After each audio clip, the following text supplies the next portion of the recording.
Assalamualaikum warahmatullahi wabarakatuh.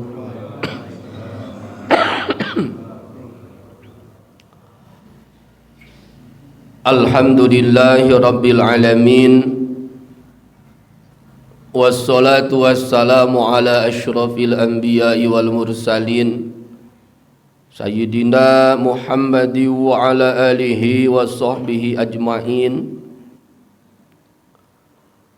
Wala hawla wala quwwata illa billahil aliyyil azim.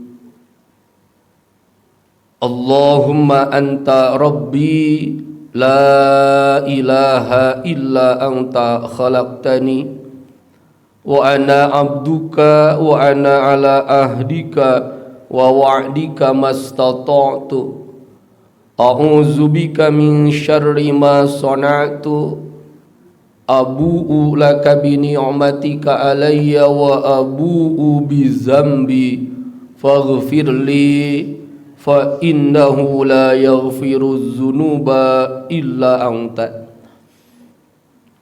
Kalamun qadimun la yumallu sima'uhu tanazzaha an qawli wa fi'li wa niyatin bihi nashtafi min kulli da'i wa nuru'u dalilun li qulubina hina jahlina wa hayratina. Faya rabbana mati'na bisirri hurufihi wa nawwir bihi qulubana wa sam'ana wa maqlatana. Amma ba'du faya ibadallah, usi nafsi wa iyyakum bitaqwallah faqad fazal muttaqun. Hadratul kiram wal muhtaram, seluruh jamaah Masjid Jami Uswatun Hasanah yang dimuliakan Allah. Puji dan syukur kita panjatkan kehadirat Allah Subhanahu wa taala. Sholawat beserta salam senantiasa dilimpahkan pada junjungan kita baginda Nabi Muhammad sallallahu alaihi wasallam, kepada keluarganya, sahabat dan seluruh pengikutnya hingga hari kiamat. Jamaatul kiram rahimakumullah, pada pagi hari ini sama-sama kita melanjutkan kajian tafsir Al-Quran, yang mana pada pagi hari ini kita akan mulai dengan surah yang ke-91, surah Asy-Syams. Saya sampaikan materi dari kitab Rawh wa Rayhan jilid yang ke-32 halaman 33.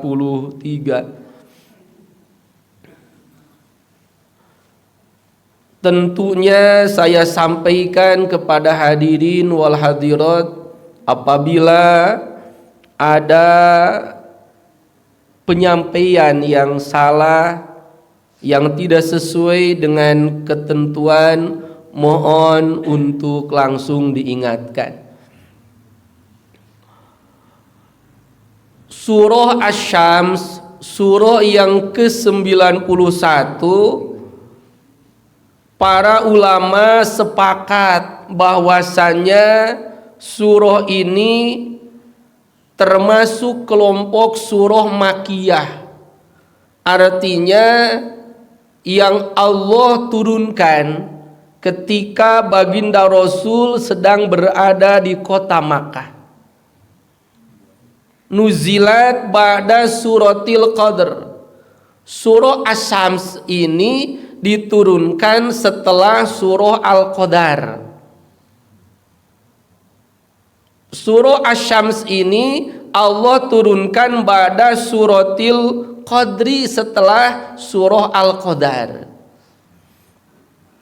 Sudah sama-sama kita pelajari, kita telaah tentang surah Al-Qadar pada pertemuan sebelumnya. Surah Asy-Syams ini khamsa asyarata ayatan. Ada 15 ayat. Wa kalimatuha arba'u wa khamsuna kalimatan. Ada 54 kalimat. Wa hurufuha mi'atani wa sab'atu wa arba'una harfan. Kalau kita baca, kita lihat Al-Quran surah Asy-Syams ini, kita hitung huruf yang terdapat dalam surah Asy-Syams ini, maka akan sama-sama kita jumpai mi'atani wa sab'atu wa arba'una harfan, 247 haraf, 247 huruf hijaiyah yang terdapat dalam Al-Quran surah Asy-Syams. Di antara keutamaan surat ini disampaikan wa min fadhailiha ma akhrajahu Ahmad wa Tirmizi wa hasanahu wan Sa'i an Buraidah. Disampaikan oleh Imam Ahmad, disampaikan oleh At-Tirmidzi, hadisnya kedudukan adalah hadis hasan. Disampaikan oleh An-Nasa'i, beliau menerima dari Buraidah, anna Rasulullah, sesungguhnya Rasulullah sallallahu alaihi wasallam kana yaqra'u fi sholatil isya'i wasyamsi wa duha'a, bahwasanya sering terdengar bacaan Rasul ketika beliau sholat isya, kana yaqra'u fi sholatil isya wasyamsi wa duha'a, sering terdengar oleh para sahabat ketika baginda Rasul sholat isya, bacaan yang beliau baca adalah surah Asy-Syams. Ini sebagai gambaran bahwasanya tentang kemuliaan surah Asy-Syams ini.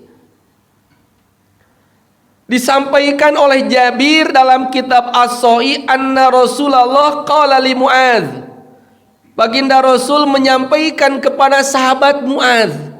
Biasanya Mu'adz di sini adalah Mu'adz bin Jabal. Mu'adz bin Jabal ini kalau dalam jajaran sahabat termasuk bagian urusan pendidikan.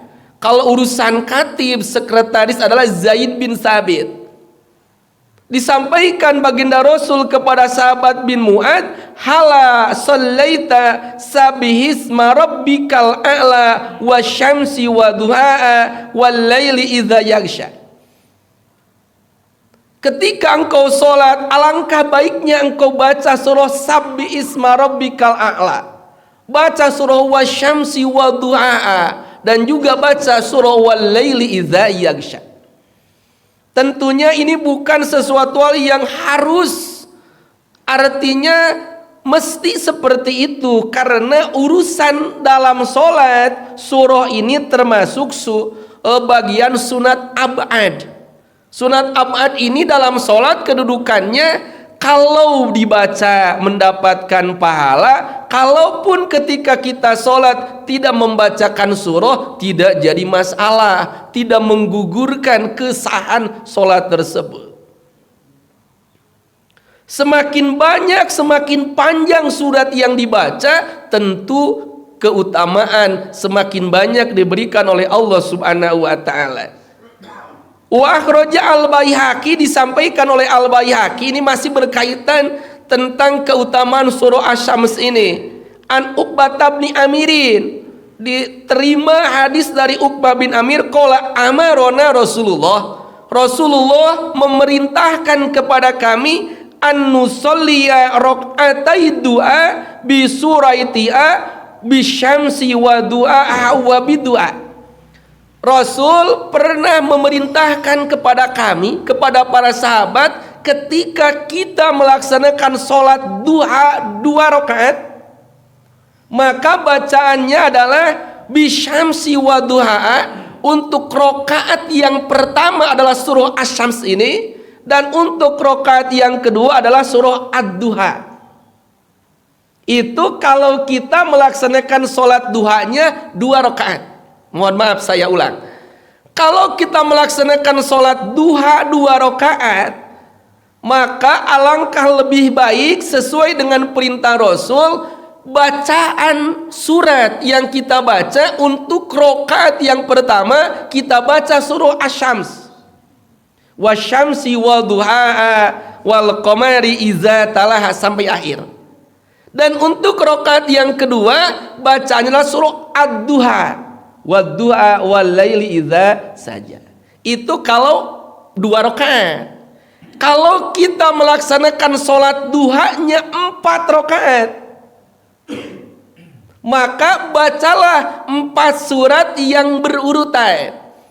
Untuk sholat duha yang 4 rakaat, untuk 2 rakaat pertama, surat yang pertama adalah surah Asy-Syams, surah yang kedua adalah surah Al-Lail.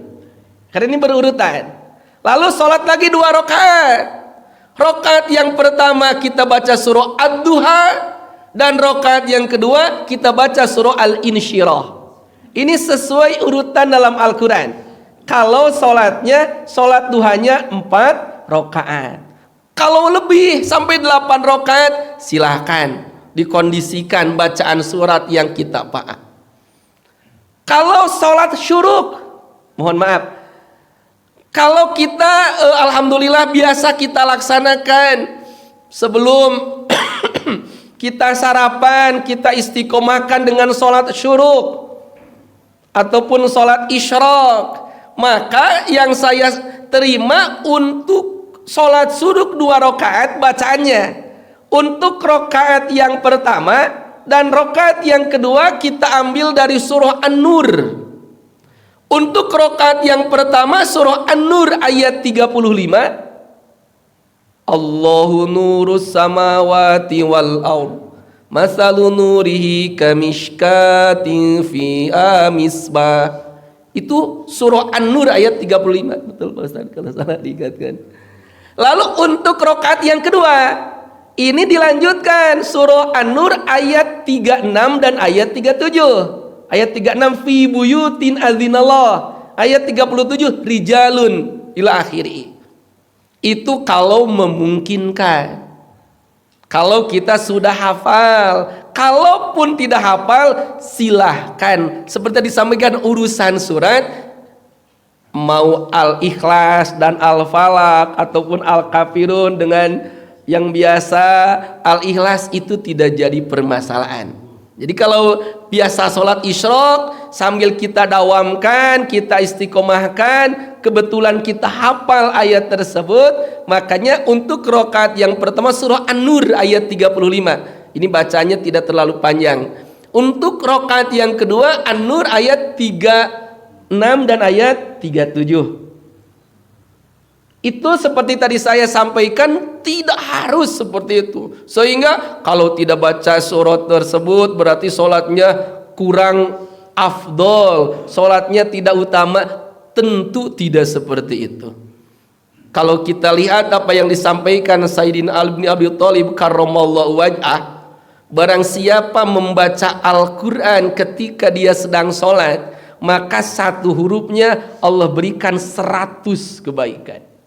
Kalau bacaannya panjang, luar biasa. Semakin banyak huruf yang dibaca, semakin baik. Jamaatul kiram yang dirahmati Allah, itu sedikit gambaran kita mengenal tentang surah Asy-Syams ini. Surah yang ke-91 dalam urutan Al-Quran. ada 15 ayat, ada 54 kalimah, dan juga ada 247 haraf dengan keutamaan-keutamaan yang tadi sudah disampaikan. A'udzu billahi samiil alim minasy syaithanir rajim. Bismillahirrahmanirrahim.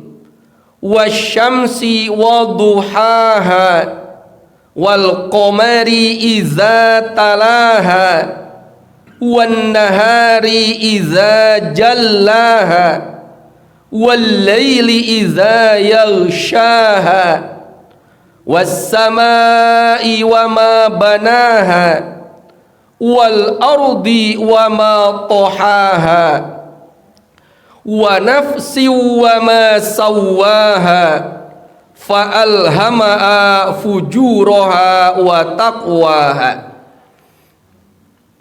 Secara umum dalam surah Asy-Syams ini kita akan bagi menjadi 3 bahasan utama, 3 bahasan pokok. Untuk bahasan yang pertama dari mulai ayat 1 sampai ayat yang ke-8. Dari ayat 1 sampai ayat ke-8 ini berkaitan dengan sumpah Allah Subhanahu wa taala. Lalu nanti bahasan yang kedua, apa yang menjadi pokok dari sumpah tersebut. Dan bahasan yang terakhir, kita sama-sama akan mengenal sejarah tentang kaum Samud. Siapa dan bagaimana tentang kaum Samud kita akan jelaskan dalam bahasan yang ketiga. Mudah-mudahan bisa selesai pada pagi hari ini.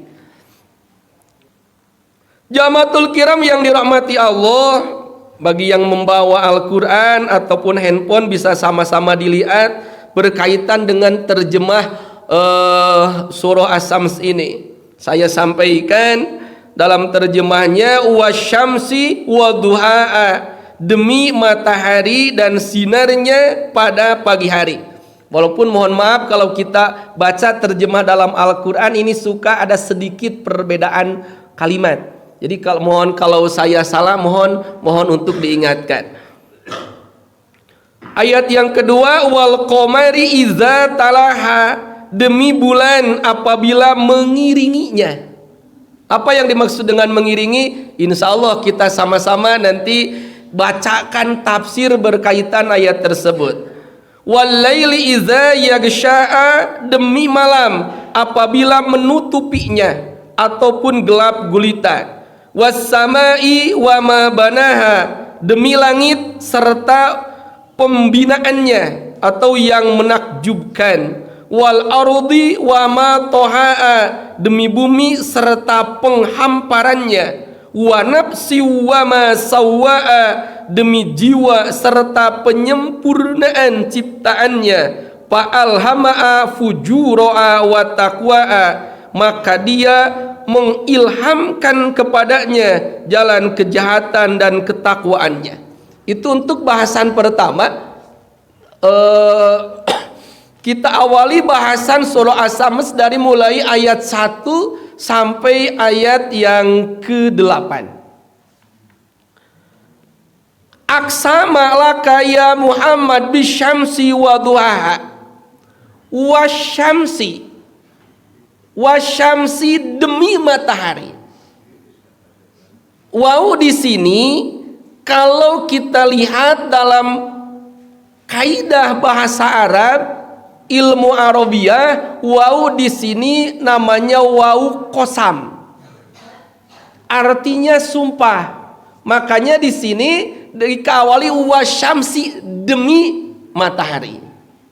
Dan seperti dalam penjelasan sebelumnya, sumpah di sini ini tentu bahasanya sedikit berbeda dengan sumpah dalam kaidah ilmu fikih. Karena kalau kita sumpah, maka yang diperbolehkan, yang menjadi objek sumpah itu adalah nama Allah ataupun sifat Allah. Biasa kita kenal dalam bahasa sumpah, wallahi, billahi, tallahi. Itu adalah kalimat yang diperbolehkan dalam sumpah. Demi Allah, wallahi, billahi, demi Allah, tallahi, demi Allah, demi sifat kudrat Allah, demi ilmu Allah, itu diperbolehkan. Kalau kita melakukan sumpah bukan dengan nama Allah, maka nanti diwajibkan untuk kafarah, untuk kifarat sumpah. Lalu di sini Allah sumpah wasyamsi ini karena yang sumpahnya Allah. Kalau kita tidak boleh, saya bersumpah demi matahari, tidak boleh. Saya bersumpah demi bulan, tidak boleh. Karena urusan sumpah hanya dengan nama Allah ataupun dengan sifat Allah. Wallahi, billahi, tallahi. Dan tentunya sebagai seorang mukmin yang taat adalah orang yang senantiasa menjaga lisannya dari sumpah. Kalau kita lihat biografi Imam Asy-Syafi'i radhiyallahu anhu, beliau tidak pernah mengucapkan sumpah wala shadiqon wala kadziban. Walaupun kondisi beliau dalam baik, shadiqon benar ataupun tidak benar, tidak terucap dari mulutnya sumpah. Karena kalau seseorang sumpah lalu sumpahnya palsu, maka itu termasuk sab'ul mubiqat, termasuk 7 dosa besar. Jadi senantiasa kita jaga lidah dari asal-asalan. Dengan mudahnya kita bersumpah. Kalau bukan hanya kondisi yang sangat mendesak, alangkah lebih baiknya tidak kita mengucapkan sumpah. Wasyamsi waduha, demi matahari, waduha, dan juga sinarnya.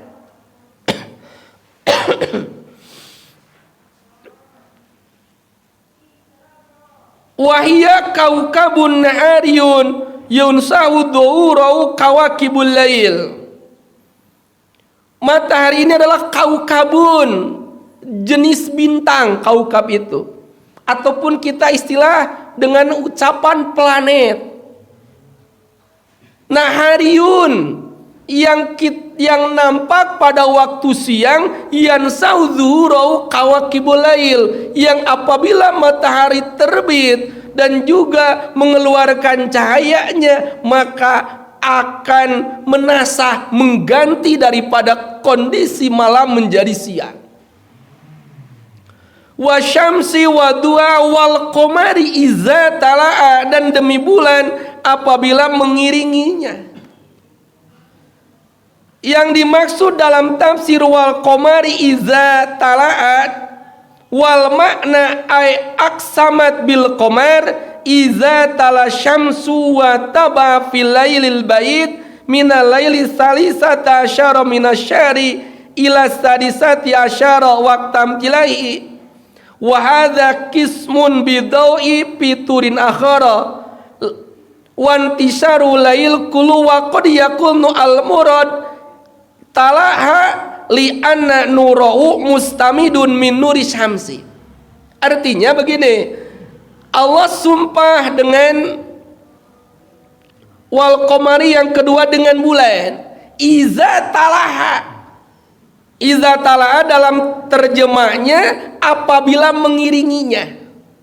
Disampaikan oleh para mufasir, yang dimaksud mengiringi ini adalah li anna nura'u mustamidun min nuri syamsi, karena bulan ini cahayanya merupakan pantulan daripada cahaya matahari, karena bulan ini tidak dengan sendirinya mengeluarkan cahaya.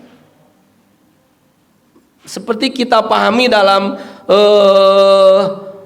tata surya kita, ya, ini disampaikan oleh para ulama, disampaikan Allah Subhanahu wa taala. Pemahaman kita dalam pelajaran sekolah itu bahwasanya bulan ini tidak memiliki cahaya, disampaikan oleh Allah dalam Al-Qur'an, wal qamari iza talaha. Bulan ini nampak pada tanggal 13, 14, 15 ketika purnama yang sempurna. Bulan ini ketika malam menjadi terang, nah cahaya itu iza talaha, itu karena pantulan cahaya matahari, karena bulan tidak mengeluarkan cahaya dengan sendirinya. Allah sampaikan dalam ayat yang kedua, wal qamari iza talaha, wan nahari iza jallaa, demi siang, wal laili demi malam, was samai demi langit, wal ardi demi bumi, wa nafsi wa ma sawwa'a, demi jiwa. Kalau kita hitung dari mulai ayat 1 sampai ayat 8, Allah subhanahu wa ta'ala sumpah dengan 7 makhluk Allah.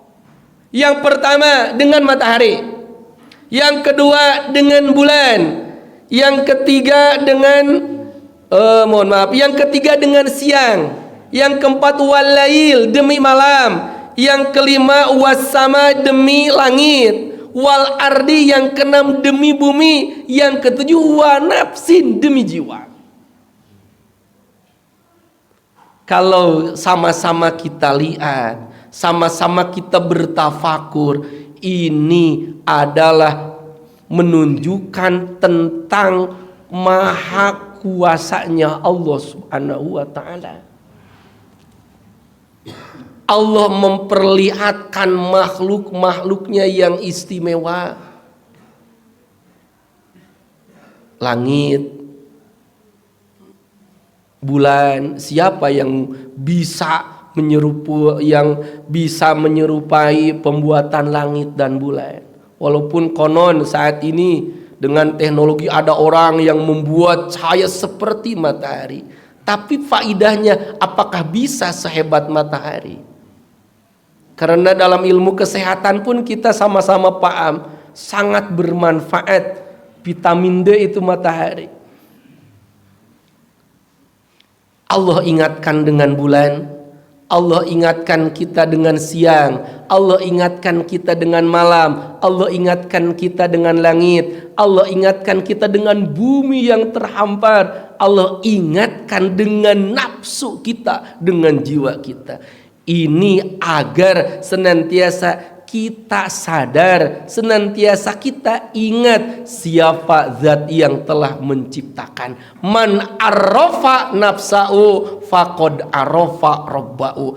Orang yang mengenal dirinya maka akan mengenal Rabbnya, akan mengenal Tuhannya. Tentu juga ini berkaitan dengan waktu. Disampaikan oleh Sayyidi Abul Abbas Al-Mursi, hukukul alqat, bahwasanya waktu yang senantiasa selalu berganti kepada manusia arbaatun, itu ada 4, la khomisalah, tidak ada yang kelima. Perjalanan hidup kita dari mulai kita tidur, bangun tidur sampai tidur kembali, manusia itu perjalanan menggunakan waktu itu tidak akan lepas daripada 4 hal. Arbaatun la khomisalah, disampaikan oleh Sayyidi Abul Abbas Al-Mursi. Yang pertama, waktu yang dimana waktu tersebut kita bisa melaksanakan taat kepada Allah. Yang kedua, waktu yang dimana dalam waktu tersebut kita berbuat maksiat. Yang ketiga, waktu dimana dalam waktu tersebut Allah berikan kepada kita nikmat. Yang keempat, waktu dimana waktu berjalan terkadang Allah memberikan kepada kita baliat ataupun musibah. Ketika kita taat seperti saat ini, maka syuhudul minah, ini semata-mata atas karunia Allah subhanahu wa ta'ala. Ketika kita berbuat dosa, secepatnya kita bertaubat. Allah anugerahkan kenikmatan, kita terima dengan syukur kepada Allah subhanahu wa ta'ala. Ada musibah yang terjadi kepada kita, kita terima dengan kesabaran. Man u'tiya pasyakara wa mabtuliya pasobara wa ma zulima pagofara wa ma zolama pastakbara. Disampaikan baginda Rasul, barang siapa dia diberi lalu dia bersyukur, wabdulia dia diberikan ujian pasobaro lalu dia bersabar, wazulima ketika dia dianiaya dizalim pagobaro dia memaafkan, wazolama ketika dia berbuat zalim pastakbara memohon maaf. Disampaikan baginda pasakata, lalu baginda Rasul terdiam. Para sahabat bertanya, wa malahu ya Rasul, apa yang akan Allah berikan kepada orang tersebut? Setelah terdiam yang cukup lama, maka Rasul menjawab, lahumul amnu wa hum muhtadun. Mereka akan diberikan keamanan di dunia, wa hum muhtadun, akan diberikan petunjuk di akhirat. Allah ingatkan tentang hal tersebut dalam ayat ini. Allah ingatkan tentang ciptaan-ciptaan Allah yang maha dahsyat, maha besar. Tentunya agar senantiasa kita mendekatkan diri kepada Allah Subhanahu wa ta'ala. Allah yang maha kaya, kita adalah yang lemah. Kita adalah yang iftikar, yang sangat fakir. Allah yang maha kuat, kita adalah hamba yang lemah. Maka tentunya jangan pernah merasa kita menjadi orang yang hebat, orang yang kuat. Jamaatul kiram yang dirahmati Allah, itu bahasan pertama dalam surah Asy-Syams. Allah ingatkan dengan 7 makhluk Allah yang teramat mulia. Dari 7 makhluk tersebut, Allah memberikan penjelasan untuk yang ketujuh. Apa yang ketujuh? Wa nafsi wa masawa'a, tentang nafsu, tentang jiwa. Karena urusan langit, urusan bumi, urusan malam itu adalah sesuatu hal yang tidak berkaitan dengan diri kita. Sementara urusan nafsu itu adalah makhluk Allah yang senantiasa ada pada diri kita. Bagaimana tentang nafsu ini? Qad afla'a man zakka'a wa qad khaba man dassa'a. Diawali dari ayat yang sebelumnya, fa'alhamaha fujura'a wa taqwaha. Allah maka dia ilhamkan kepadanya, kepada nafsu, kejahatan dan ketakwaan. Allah mengingatkan tentang nafsu yang ada pada diri kita. Karena karakter nafsu itu fujuroha wa taqwaha. Bahkan kalau sama-sama baca dan lihat susunan ayat ini, yang Allah sampaikan tentang nafsu ini adalah tentang fujurnya. Fujur itu adalah tentang perilaku tidak baik dalam nafsu ini. Ketika kita bisa mengendalikan karakter ataupun sifat nafsu yang tidak baik, maka Allah akan berikan ketakwaan kepada kita. Karena urusan takwa yang akan selalu dengan imtisalu awamirillah wajtinabu nawahi. Seseorang bertakwa itu harus dua-duanya, melaksanakan perintah Allah dan menjauhkan diri dari larangan Allah.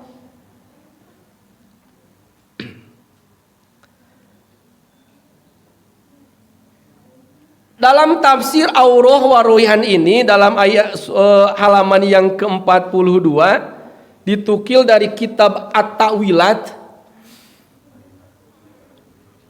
tadullul ayat ala qaunun nufus kullu'a haqiqatun wahidatun muttahidun tahtalifu bihtilafi tawaridil ahwal wal asma. Ayat ini fa'alhama'a fujuru wa taqwa, ayat ini menunjukkan bahwasanya nafsu itu sebetulnya hakikatnya adalah satu. Tapi yang satu ini, nafsu ini bisa berubah-ubah tahtalifu bihtilafil tawarudil awal, karena sikap yang berubah-ubah dan juga nama yang berubah. Fa inna haqiqatan nafsa mutlaqa min ghairi tibari mahya iza tawajjahat ilallah ta'ala tawajjuhan kulian summiyat mutmainatan. Apabila nafsu ini, apabila jiwa kita ini, apabila diri kita ini bisa menghadap ke Allah, bisa bertakarub kepada Allah, bisa melaksanakan ketaatan kepada Allah, perintah Allah dilaksanakan, tawajjuhan kulian summiyat mutmainnatan, maka nafsu ini dinamakan nafsu mutmainnah. Teringat tadi yang disampaikan oleh guru kita ketika sholat surah Al-Fajr, ya ayyatu an nafsul mutmainnah irji'i ila rabbiki radiyatan mardiyah fadkhuli fi ibadi wadkhuli jannati. Ya ayyatuhan nafsul mutmainnah, wahai nafsu mutmainnah. Tidak disebutkan wahai orang yang bertakwa, wahai orang yang melaksanakan sholat, wahai orang yang gemar berzakat, tapi Allah panggil orang-orang yang akan dimasukkan ke dalam surganya Allah, fadkhuli fi ibadi wadkhuli jannati, dengan panggilan ya ayyatuhan nafsul mutmainnah. Nah, nafsu mutmainnah ini adalah ketika nafsu yang ada pada diri kita sudah dapat kita kendalikan, sehingga nafsu yang ada pada diri kita bisa bertaqarrub kepada Allah, istiqomah menjalankan perintah-perintah Allah. Maka disebut dengan nafsu mutmainnah. Lalu yang kedua berkaitan dengan nafsu. Wa iza tawajjahat ila tabi'ati tawajjuhan kullian summiyat ammaratan. Ini dalam tafsir Warohian ayat halaman 42-43. Apabila nafsu ini, nafsu yang ada pada diri kita ini tidak bisa dikendalikan, cenderung mengikuti tabiat nafsu. Apa tabiat nafsu? Berbuat maksiat, berbuat hal-hal yang tidak baik, melanggar aturan Allah. Itu tabiat nafsu. Makanya disampaikan dalam ayat tadi, fa'alhamaha fujuraha. Ketika jiwa kita, ketika raga kita, ketika diri kita yang dilakukan adalah perbuatan yang tidak baik, melanggar aturan Allah, berbuat maksiat, melakukan hal-hal yang diharamkan Allah, summiyat ammaratan, maka nafsu tersebut dinamakan nafsu ammarah. Inna nafsa la ammaratum bisu'i. Dalam surah Yusuf dijelaskan tentang nafsu amarah. Itu yang kedua. Yang ketiga, wa iza tawajjahat taratan ilal haq bitaqwa wa taratan uhra ila tabi'al basyariyah bil fujur summiyat lawamatan. Apabila nafsu kita, apabila diri kita, apabila jiwa kita suatu waktu menjalankan perintah Allah, tapi kadang berbuat maksiat kepada Allah, maka nafsu yang ada pada diri kita dinamakan nafsu lawamah. Jadi ini perjuangan target kita. Harusnya target kita adalah nafsu kita. Karena disampaikan oleh Al-Imam Al-Ghazali dalam Minhajul Abidin, kenapa kita sampai saat ini susah untuk merasakan begitu nikmatnya ibadah. Padahal kita paham dan tahu salat ini adalah muahalul munajat, tempat kita bermunajat kepada Allah. Kalau kita sebagai sedang bertemu dengan orang yang sangat dicintai, maka mampu kita duduk mengobrol dalam waktu yang sangat lama. Kita bertemu dengan orang yang kita cintai, bertemu dengan orang yang kita hormati, kita mampu duduk mengobrol sampai waktu yang sangat lama, sampai dalam hitungan jam ataupun berjam-jam. Salat itu adalah mahalul munajat. Salat itu tempat kita bermunajat kepada Allah, menyampaikan segala masalah kita kepada Allah, curhatan kita kepada Allah. Itu disampaikan baginda Rasul. Tapi kenyataannya ketika kita sholat, kecenderungan kita ingin sholat dengan waktu yang tidak lama. Sholat sampai 10 menit terasa sholat yang paling lama. Biasa kan minimalnya kurang dari 5 menit. Mohon maaf tidak membicarakan orang lain, saya sendiri. Nah, yang jadi permasalahan, kenapa kita tidak merasakan begitu nikmatnya dalam ibadah?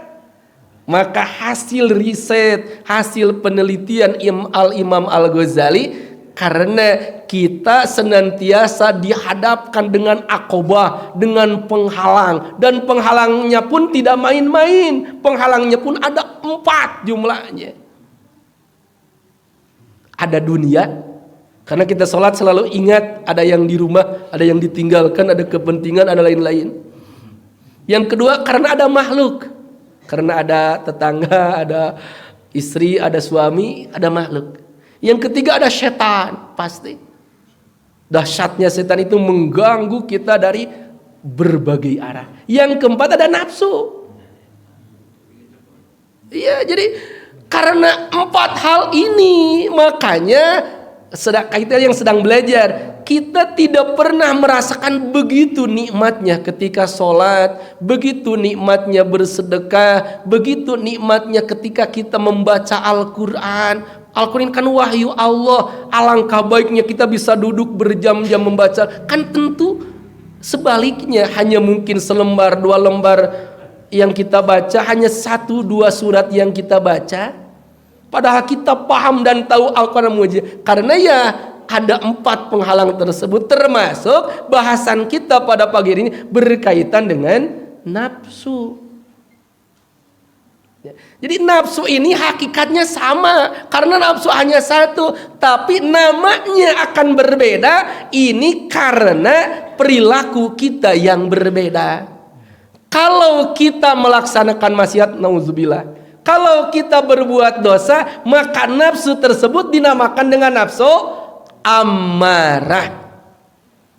Kalau nafsu ini kadang-kadang bisa berbuat maksiat, kadang-kadang melakukan taat, maka nafsu yang ada pada diri kita namanya lawamah.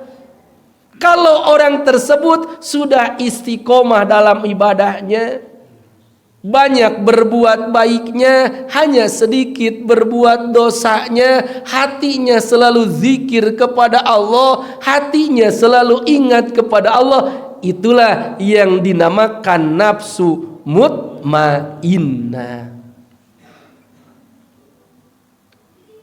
Allah subhanahu wa ta'ala ingatkan dengan sumpah yang di awal. Allah sumpah dengan matahari, Allah sumpah dengan bulan, dengan siang, dengan malam, dengan langit, dengan bumi.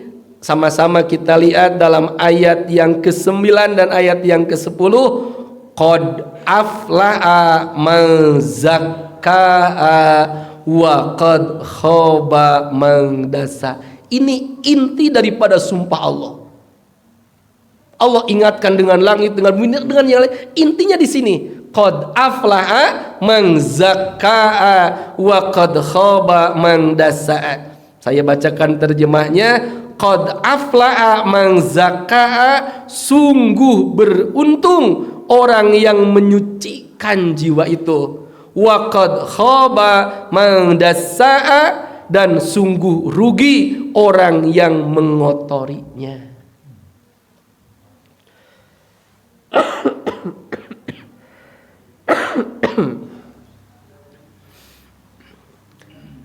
Dalam tafsirnya disampaikan berkaitan dengan ayat tersebut, wa an ibni Abbas radhiyallahu anhuma kana Rasulullah sallallahu alaihi wasallam yaqulu inda hadhil ayati Allahumma ati nafsi taqwaha wa zakkiha anta khairu man zakkaha anta waliyuha wa maulaha.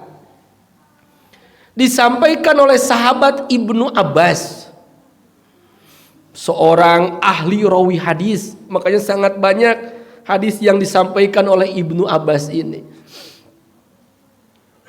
Karena Rasulullah, ketika baginda Rasul membaca ayat ini, kita amalkan pagi hari ini.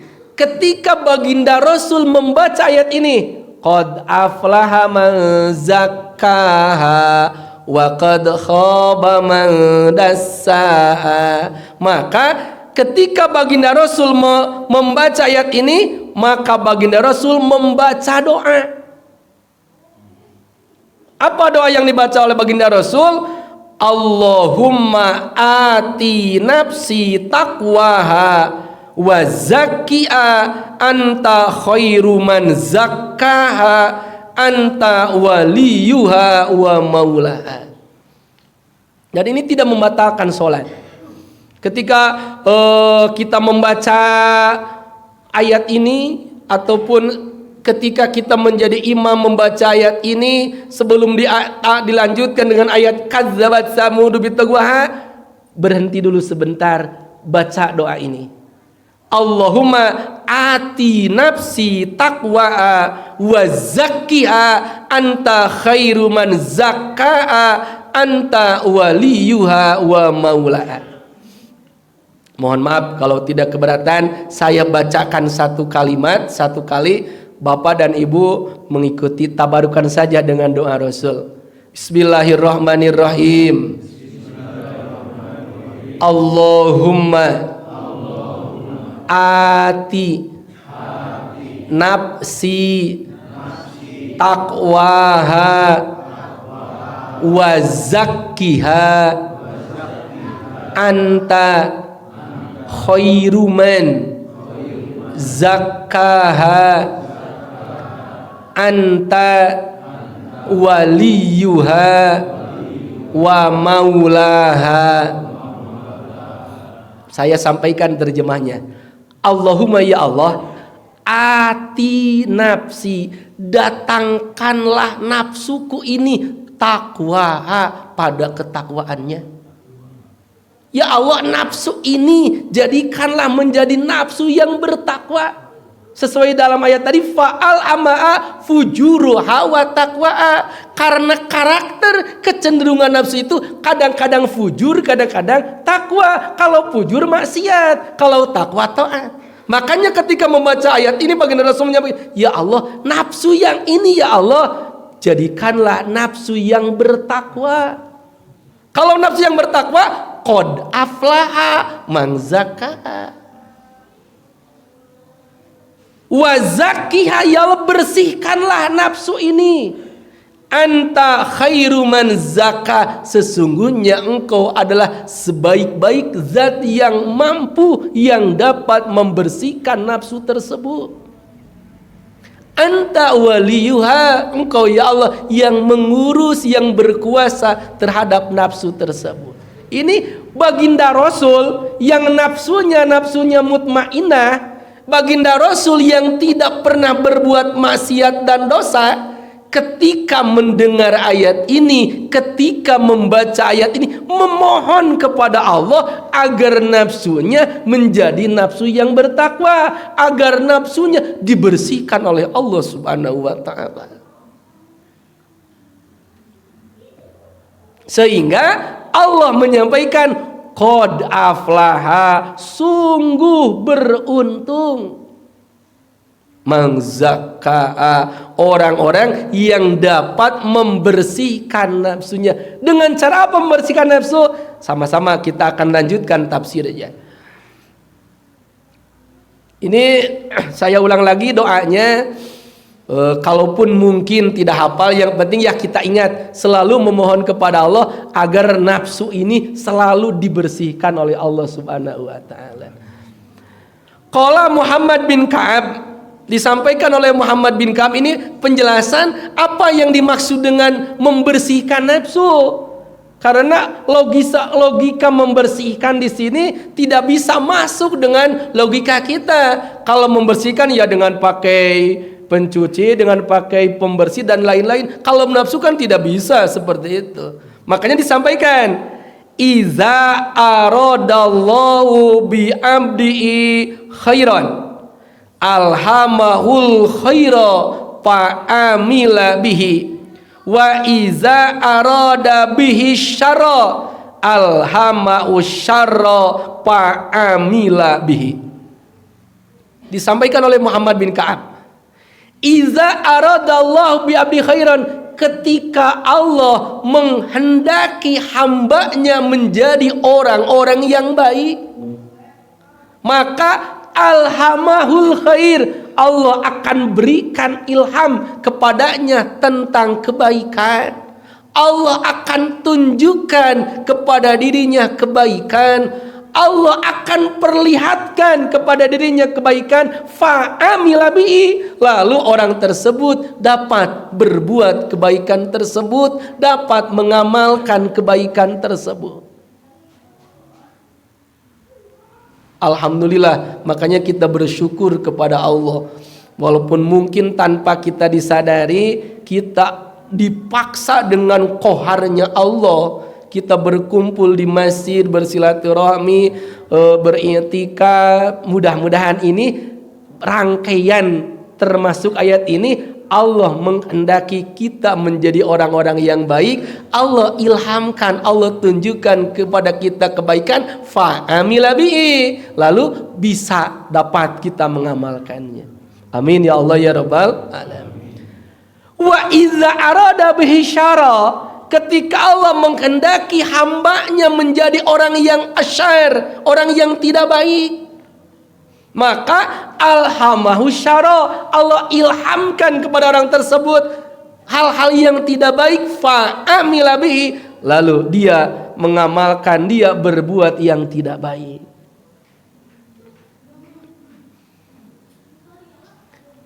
Lalu yang disampaikan oleh Ibnu Zaid,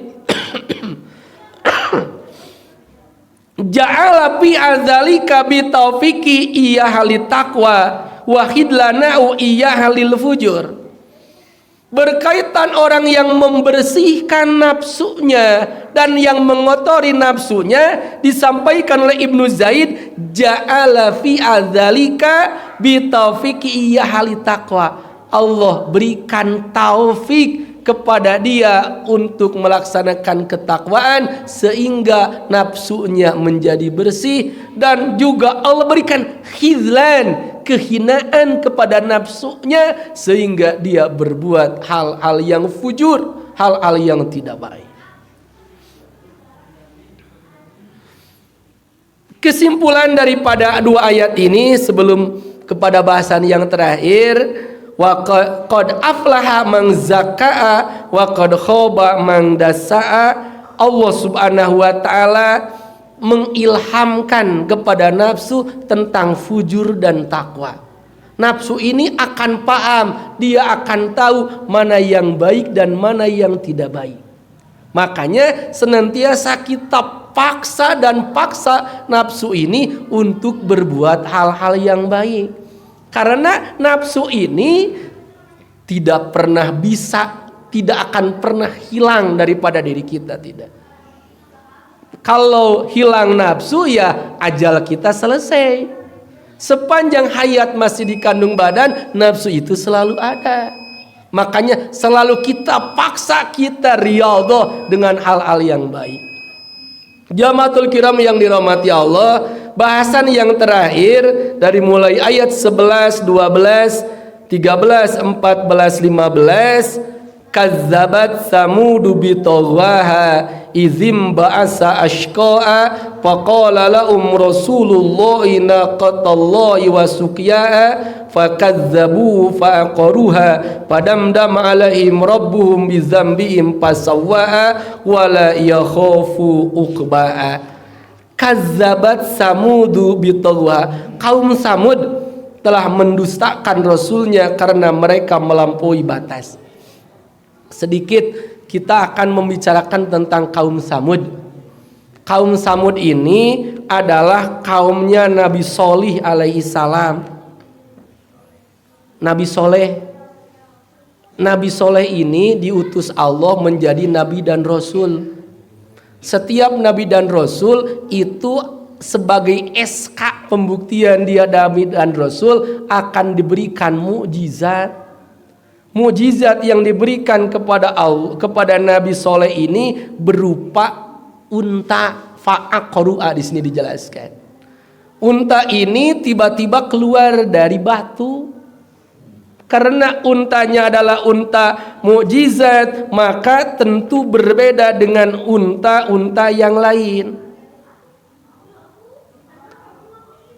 Apa jenis perbedaannya? Nabi Soleh sudah melakukan kesepakatan bersama dengan kaum Samud ini. Kesepakatan itu berkaitan dengan unta ini. Di Samud ini ada sebuah mata air yang menjadi sumber kehidupan kaum Samud. Isi perjanjiannya adalah antara Nabi Soleh dan kaum Samud ini, mata air ini dipergunakan 1 hari untuk kaum Samud dan 1 hari untuk minum unta Nabi Soleh. Ini dalam riwayatnya dijelaskan seperti itu. Lalu karena sifat serakah kaum Samud ini, padahal dengan 1 hari menggunakan mata air tersebut cukup untuk berbagai kebutuhan, karena serakah, fa'aqaruha, akhirnya unta ini disembelih. Siapa yang menyembelihnya? Qudar bin Salif. Tidak. Yang menyembelihnya adalah Qudar bin Salif. Disembelihlah unta tersebut. Maka setelah disembelih, Allah ingatkan tentang azab siksaan yang akan diberikan kepada kaum Samud. Berkaitan dengan penyembelihan ini, Sayyidina Ali bertanya kepada ya Rasul, "Ya Rasul, siapakah orang yang paling celaka? Ashqal awwalin, orang-orang yang celaka dari golongan orang yang terdahulu."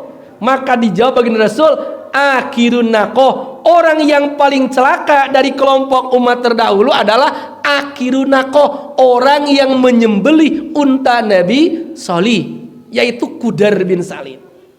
"Waman ashqal akhirin, ya Rasul, siapakah orang yang paling celaka dari umat mutakhirin?" Rasul menjawab, "Qatiluka Ali, orang yang paling celaka dari kelompok umat, kelompok manusia qatiluka, orang yang akan membunuhmu." Masya Allah. Baginda Rasul sudah tahu bahwa Sayyidina Ali akan mati terbunuh. Qatiluka, siapa yang membunuh Sayyidina Ali? Abdurrahman ibnu Mulzam. Siapa Abdurrahman ibnu Mulzam? Seorang hafid Quran, golongan Khawarij. Insya Allah mungkin dalam pertemuan yang lain sedikit dijelaskan Abdurrahman. Ini berkaitan dengan orang yang paling celaka, orang yang menyembelih unta. Orang yang paling celaka dari kelompok yang terakhir adalah qatiluka, orang yang membunuh.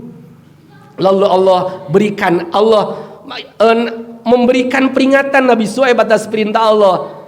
Ini siksaannya terjadi pada hari Sabtu. pada hari Rabu. Sang disampaikan Nabi Soleh, siksaan itu akan terjadi setelah 3 hari. Dimulai dari hari Rabu, kaum Samud ini mukanya berubah musfaroh, seperti kekuning-kuningan, seperti orang yang sedang sakit lama, maka wajahnya seperti kuning. Lalu pada hari Kamis mukanya berubah muhmaroh, seperti kemerah-merahan. Lalu pada hari Jumat muswadah, muka kaum Samud ini berubah menjadi kehitam-hitaman. Dan pada hari Sabtu Allah turunkan azab. Dalam ayat yang lain, azab yang disampaikan Allah, yang diberikan Allah kepada kaum Samud berupa gempa yang maha dahsyat, diikuti dengan petir yang terus menerus, dan juga keluarnya batu-batu besar. Fadam dama alaiha rabbuha bizambihim fasawa wala yakhafu uqbaha. Begitu dahsyat. Terakhir disampaikan dalam hadis tafsirnya, untuk apa Allah menyampaikan kisah kaum Samud kepada Nabi Muhammad? Karena surat ini diturunkan di Mekah. Kenapa? Ini tasliyah, penyabar-menyabar, dan juga kepastian Allah pasti terjadi. Orang yang taat diberikan kebaikan, orang berbuat maksiat pasti celaka. Tentunya pelajaran berharga kepada kita, jangan berani kita menentang perintah Allah. Jangan berani kita berbuat maksiat kepada. Diingatkan kita dengan kaum Samud, mereka yang ingkar, yang murka, yang tidak taat kepada Allah dan Rasulnya, diberikan azab yang teramat dahsyat. Gempa bumi yang terus menerus, diikuti petir yang terus menerus, keluar batu-batu besar. Kita semenit saja gempa magnitudo 6, sekian sudah teramat repot. Ini padam dama terus menerus.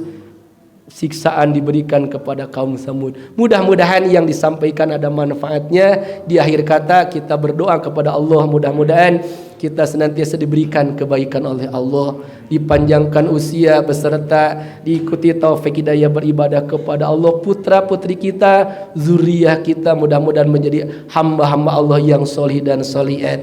Seluruh jamaah keluarga kita yang melaksanakan ibadah haji, sebentar lagi pada proses armuzna, pokok ibadah haji, kita doakan mereka agar diberikan kesehatan, kemudahan melaksanakan ibadah haji yang sempurna, makbul dan mabrur.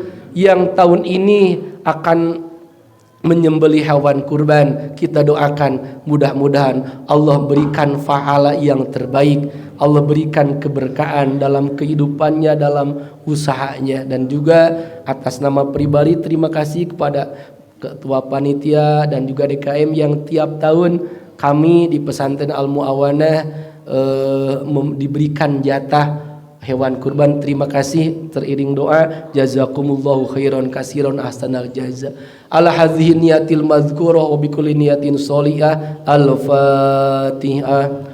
A'udzubillahi minasyaitonir rajim. Bismillahirrahmanirrahim.